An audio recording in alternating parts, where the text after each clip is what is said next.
সুপ্রিয় দর্শক শ্রোতা বন্ধু, আজ আমি তোমাদের খাজা করে দেখাবো। খাজা তো খেতে খুবই ভালো লাগে, আর রথের সময় খাজা আরো বেশি ভালো লাগে। বর্ষার সিজন চলছে। আমি দু বাটি, এটা ছোট বাটি, 2 বাটি ময়দা নিয়ে নিচ্ছি। এই যে এরকম বাটিটা, এই পরিমাণ যে যতটা করবেন সেইভাবেই নেবেন। আমি 2 বাটি মতন নিলাম, আর এতে সামান্য লবণ দেব, আর ময়ান দেওয়ার জন্য খানিকটা সাদা রিফাইন অয়েল যেটাকে বলে সেটা নিয়েছি। এবার মিশিয়ে নিচ্ছি, তারপরে নর্মাল টেম্পারেচারের জল দিয়ে মেখে নেব। একটা ডো এর মতন করে নেব। খুব অল্প অল্প করে জল দিতে হবে, একদম নরম পাতলা করে মাখলে চলবে না, একটু শক্ত করে বেললে ভালো হয়। ডোটা এইভাবে মেখে নিয়েছি, খুব টাইটও হয়নি আবার খুব নরমও হয়নি। এবার এইভাবে 10 মিনিটের জন্য ঢেকে রেখে দেব। অন্য একটা পাত্রে আমি 2 চামচ মতন কর্নফ্লাওয়ার নিয়ে নিচ্ছি। কর্নফ্লাওয়ার যদি না থাকে তবে ময়দা দিয়েও কাজটা চালিয়ে নেওয়া যাবে। আর এর ভেতরে সাদা তেল দিয়ে আমি একটু একটা গোলার মতন করে নেব। এটা কিন্তু জল দিয়ে গুললে হবে না, এটা তেল দিয়েই গুলতে হবে। এরকম পর্যায়ে একটা গোলা গুলে রেখে দেবো এক সাইডে। কড়াই চাপিয়ে দিয়েছি গ্যাসে, আর এতে যেই বাটিটার মাপ অনুসারে ময়দা নিয়েছি সেই বাটিটারই 1 বাটি চিনি নিচ্ছি, আর এই বাটিরই হাফ বাটি জল দেব। এবার চিনির শিরাটা বেশ করে নাড়িয়ে গুলিয়ে তৈরি করে নেব। ফ্লেমটা মাঝারি দিতে হবে, লো ফ্লেমে করলে অনেক টাইম লাগবে, দাঁড়িয়ে থেকে করতে হবে চিনির শিরাটা। সেই জন্য মাঝারি মাপে ফ্লেমটা দিয়ে নাড়িয়ে নাড়িয়ে চিনির শিরাটা তৈরি করে নিতে হবে যতক্ষণ না একটা আসে। চিনির শিরাতে 2টো ছোট এলাচ দিয়ে দিচ্ছি।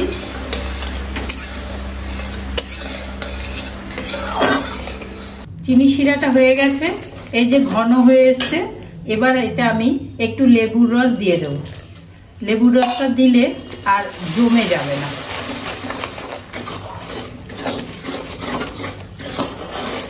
লেবুর রসের বদলে ভিনিগারও দিতে পারেন।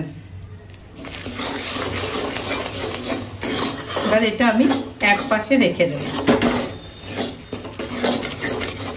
ফিরে এলাম কিছুক্ষণ পর। এবার একটু ভালো করে আবার মেখে নেব মন্ডটাকে। খানিকক্ষণ মেখে নেওয়ার পর এইরকম পজিশন এসছে। এবার বেলে নেব। এইরকম 4টে মন্ডর থেকে পিস করে নিয়েছি। এবার একটা একটা করে রুটি খুব পাতলা করে বেলবো। আর এই বেলাটা সম্পূর্ণ কর্নফ্লাওয়ার দিয়ে বেলবো। কর্নফ্লাওয়ার দিয়ে বেললে খুব স্মুথলি বেলা যায়। ময়দা দিয়েও বেলতে পারেন, তবে কর্নফ্লাওয়ার দিয়ে ভালো হয়। একদম পাতলা করে বেলে নেব রুটির মতন করে। বেলা হয়ে গেছে একটা। এই যে থিকনেসটা এরকম হবে, একদমই পাতলা, খুবই পাতলা। এইভাবে আমি 4টে রুটি বেলে নিচ্ছি পরপর। 4টে রুটি আমি বেলে নিয়েছি ঠিক এইভাবে পাতলা করে। এবার পরপর রুটিগুলোকে সাজিয়ে নেব। যেই কর্নফ্লাওয়ার আর তেল দিয়ে গোলাটা করে রেখেছিলাম ব্যাটারটা, এবার এটা জাস্ট এই ওপর দিয়ে একটু ছড়িয়ে দেব, আর ব্রাশের সাহায্যে গোটা রুটিটা মাখিয়ে নেব। সমস্ত রুটিটাতে এইভাবে মাখিয়ে নেব। সাইডগুলো তো ভালো করে লাগাতে হবে যাতে খুলে না যায় আর লেয়ারগুলো প্রমিনেন্ট হয়। এবার এর উপরে সামান্য কর্নফ্লাওয়ারের গুঁড়োটা একটু একটু করে ছড়িয়ে দেব। এগুলো একটু এইভাবে ছড়িয়ে দেব। আবার এর ওপরে আর একটা রুটি দিয়ে দেব। আর রুটিগুলো তো সব সম পরিমাণ, একদম সমান সমান। একটু চেপে দেব, আবার এতে এই গোলাটা দিয়ে দেব কর্নফ্লাওয়ারের। এইভাবে 4টে লেয়ার আমি করে নেব। যার যেরকম ইচ্ছে 2টো দেওয়া যায়, 4টেও দেওয়া যায়, 5টাও দেওয়া যায়। আমি 4টে দিলাম। আবার কর্নফ্লাওয়ার গুঁড়োটা দিয়ে নেব, আবার ছড়িয়ে নেব একটু করে। এভাবে আমি আর বাকিগুলো সব করে নিচ্ছি। 4 নম্বর রুটি দেওয়া হয়ে গেল। এবার এটা তো ওইভাবে মাখিয়ে নিয়েছি কর্নফ্লাওয়ারের গোলা, আর গুঁড়ো একটু দিয়ে নিলাম। এবার এটাকে রোল করে নেব। একদমই চেপে চেপে দিতে হবে প্রথম থেকেই, নয়তো খুলে যাওয়ার চান্স থাকবে। খুব সাবধানে করতে হবে। আর এই যে বাদবাকি অংশটা আছে, এটাতে একটু জল হাত দিয়ে এইভাবে দিয়ে চেপে দিতে হবে। জলটা দিলে কি হবে, আর খুলে যাওয়ার চান্স থাকবে না। 4টেতেই অনেক মোটা হয়ে গেছে। এবার ভালো করে এইভাবে রোলটা করে নিতে হবে। এবার আমি এগুলোকে টুকরো টুকরো করে নেব। এই সাইডের থেকে একটু বাদ দিয়ে দেব। যদি বেশি চওড়া করতে চান তাহলে একটু চওড়া করে কাটলেই চলবে, আর যদি সরু করতে চান তাহলে সরু করে কাটলেও চলবে, যার যেরকম ইচ্ছে আর কি। দুই পাশ থেকে এই সাইডের অংশগুলো ফেলে দিচ্ছি। আর যেগুলো এইভাবে এরকম একটু খোলা মনে হচ্ছে, একটু জল দিয়ে এইভাবে আটকে দিলে সবগুলো আটকে যাবে। খুব সুন্দর লেয়ার গুলো বোঝাই যাচ্ছে এইভাবে। আর এই যে এক একটা এরকম যেগুলো খুলে গেছে সেগুলোতে আমি একটু জল দিয়ে আটকে দেবো। এখানটায় সামান্য একটু জল দিয়ে দেবো, দিয়ে এই যে চেপে আটকে দেবো, বাস, আর কিছু হবে না। এইভাবে না বেলে এটাকে শুইয়ে নিতে হবে, আর দু আঙুলের সহযোগে একটু চেপে দিতে হবে, আর একটু লম্বা করে দিতে হবে বেলাটা। এই যে লেয়ার গুলো একটার পর একটা লেয়ার, এগুলো ভাজার পর এই যে একদম সুন্দর ফুলের মতন হয়ে থাকবে। এইভাবে সমস্তগুলো আমি বেলে নেব লম্বা করে, আলতো ভাবে, বেশি চাপ দিলে চলবে না কিন্তু। এই যে সবগুলো এইভাবে বেলে নেব। তেলটা হালকা গরম করে নিয়েছি আর একদম লো ফ্লেমে দিয়ে দিয়েছি। আমি প্রথমে একটা করে নেব, তারপরে আস্তে আস্তে দেব অন্যগুলো। এটা ভাজা হয়ে গেলে নিজেই ভেসে উঠবে। ভেসে উঠেছে, এবার একটু উল্টে দিতে হবে। এবার অন্যগুলো দিয়ে দেবো, 3টে করে দেব।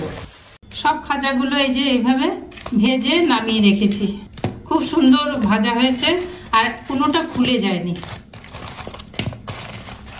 এবার সব এগুলো রসে চুবিয়ে নেব। বন্ধুরা, শিরাটা তৈরি হয়েছে কিনা দেখার জন্য হাতে একটু এইভাবে নিয়ে, খুবই গরম, এইভাবে দেখলে যদি একতারের মতন হয় তাহলে শিরাটা হয়ে গেছে। এই যে রসের মধ্যে ভেজে রাখা খাজাগুলো সব দিয়ে দিচ্ছি।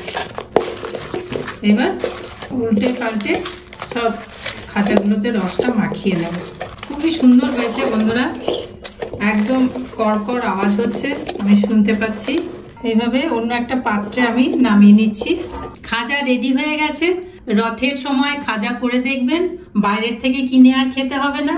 বাড়ির তৈরির খাজা আলাদা টেস্ট হবেই হবে, আর নিজে তৈরি করলে তার একটা আলাদা তৃপ্তি, আলাদা আনন্দ। গোটা ভিডিওটা এইভাবে আমার সাথে থেকে দেখলেন বলে আপনাদের সকলকে ধন্যবাদ জানাই। আর নতুন ভিডিও যদি কিছু দেখতে ইচ্ছে হয় আমাকে জানিয়ে দিতে পারেন, আমি করার চেষ্টা করব। আর যারা নতুন বন্ধু সাবস্ক্রাইব করে পাশে থাকবেন, পুরনো বন্ধু তোমাদের অসংখ্য ধন্যবাদ। লাইক কমেন্ট দিয়ে জানিও, আর দেখার পর শেয়ার করে অন্যকে দেখার সুযোগ করে দেবেন, তাহলে যারা জানেন না, দেখেননি, তারা দেখে করতে পারবে। আমি তো খুবই সহজভাবে করে দেখিয়েছি। আজকের মতন তাহলে আসি, দেখা হবে পরের ভিডিওতে। টাটা।